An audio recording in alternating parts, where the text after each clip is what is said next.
माँ, ये राधिका है, तुम्हारी बहू। राधिका गांव में हॉस्पिटल में नर्स का काम करती है। बस हम दोनों में दोस्ती हो गई और हमने शादी कर ली। राधिका, माँ के पैर छू। अरे चल हट नालायक। अरे मैंने क्या क्या सपने देखे थे कि तेरी शादी किसी अमीर घर में करूंगी और दहेज में लाखों रुपए लूंगी, और तू गांव की इस मामूली लड़की को मेरी बहू बनाकर ले आया। लेकिन बेटे की जिद के आगे सुनीता देवी मजबूर हो जाती है। राधिका सुनीता देवी को फूटी आंख भी नहीं भाती थी। तुम चिंता मत करो भाग्यवान, हम दोनों मिलकर अपनी बहू को इतना सताएंगे कि वो हमसे तंग आकर ये घर छोड़कर चली जाएगी। फिर हम अपने बेटे की शादी किसी बड़े सेठ की बेटी से कर देंगे, ठीक है? अगले दिन सुनीता देवी अपने बेटे का कमरा साफ कर रही होती है।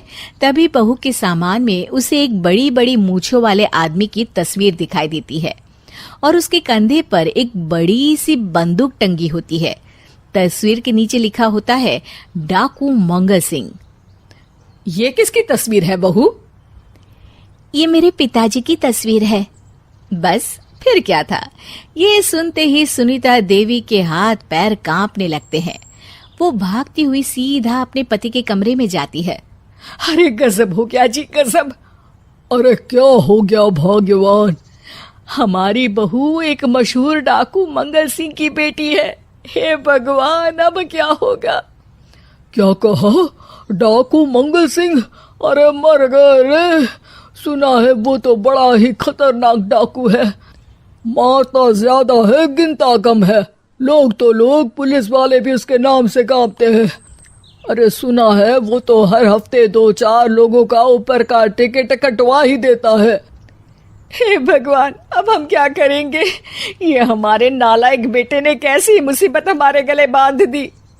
हाँ वो तो है, अगर हमने बहू को जरा भी तकलीफ दी तो उसका बाप मंगल सिंह हमें गोली से उड़ा देगा। अब जो मैं कहता हूँ उसे ध्यान से सुनो। तुम बहू से बिल्कुल घर के काम मत करवाना, और ध्यान रहे उसे किसी प्रकार की तकलीफ नहीं होनी चाहिए, समझ गई ना? और ऐसा ही होता है। अगले दिन सुनीता देवी रसोई में खाना बना रही होती है कि तभी, ये क्या माँ जी, मेरे रहते आप खाना बना रही हैं? चलिए हटिए, मैं खाना बना देती हूँ। अरे नहीं नहीं बहू, तू यहाँ क्यों आ गई? जा तू अपने कमरे में जाकर आराम कर, मैं खाना बना लूंगी। सुनीता देवी जिद करके राधिका को भेज देती है। फिर एक दिन, अरे फर्श पर कितनी धूल जमी है, माँ जी देखेंगी तो नाराज हो जाएंगी, मैं अभी यहाँ पोछा लगा देती हूँ। राधिका जैसे ही पोछा लगाने लगती है कि तभी उसके ससुर की नजर उस पर पड़ती है। बंसीलाल भागता हुआ वहां आता है। अरे नहीं नहीं बहू, तुम ये क्या गजब कर रही हो?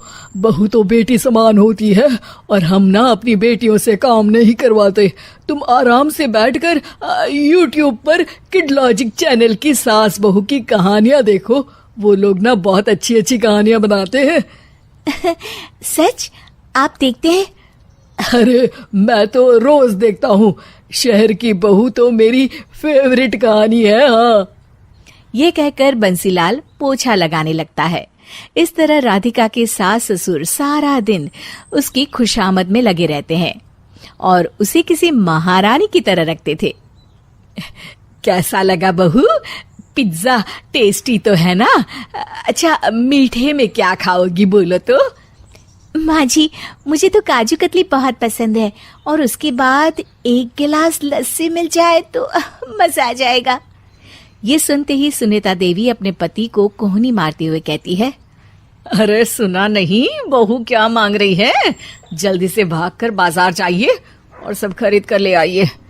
हाँ हाँ भाग्यवान, अभी जाता हूँ। राधिका की तो 5 उंगलियां घी में थी। वो तो अपने ससुराल में मजे कर रही थी। दूसरी तरफ राधिका की सास उसके लिए कभी नई साड़ी खरीद लाती तो कभी उसके लिए नए गहने बनवा देती। फिर एक दिन डाकू मंगल सिंह अपनी बेटी राधिका से मिलने अपने आदमियों के साथ आता है। उन सबको देखते ही राधिका के सास ससुर डर के मारे कांपने लगते हैं। मर गया रे, डाकू मंगल सिंह तो सच में कितना डरावना दिखता है। ऊपर से इतनी बड़ी बंदूक लेकर घूमता है। कैसे हैं समधी जी? क्या हुआ? आप इतना घबरा क्यों रहे हैं? और आपको इतना पसीना क्यों आ रहा है? आपकी तबीयत तो ठीक है ना? जी अभी तक तो ठीक है, पर लगता है बहुत जल्द खराब होने वाली है। क्या कहा आपने? जी कुछ नहीं, बताइए बताइए कैसे आना हुआ। दरअसल आज आपके शहर में हमारी नाटंकी मंडली का प्रोग्राम है, तो इसी बहाने सोचा बेटी का ससुराल भी देखता चलूं। ये सुनते ही राधिका के सास ससुर हैरान हो जाते हैं। क्या कहा? आप नौटंकी में काम करते हैं? हाँ माँ जी, पिताजी डाकू की एक्टिंग बहुत अच्छी करते हैं। उन्हें तो कई अवार्ड भी मिल चुके हैं।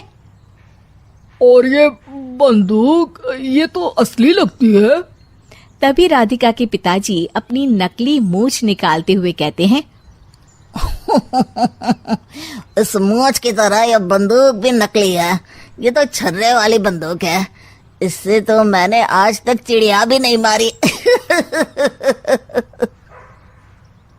और खोदा पहाड़ और निकला चूहा।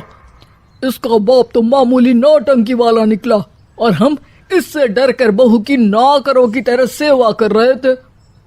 आपने सही कहा जी।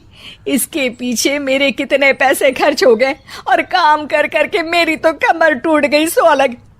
अरे बहू, तूने अपने पिताजी के बारे में हमें पहले क्यों नहीं बताया? राधिका मुस्कुराते हुए कहती है, आपने तो कभी पूछा ही नहीं ना माँ जी।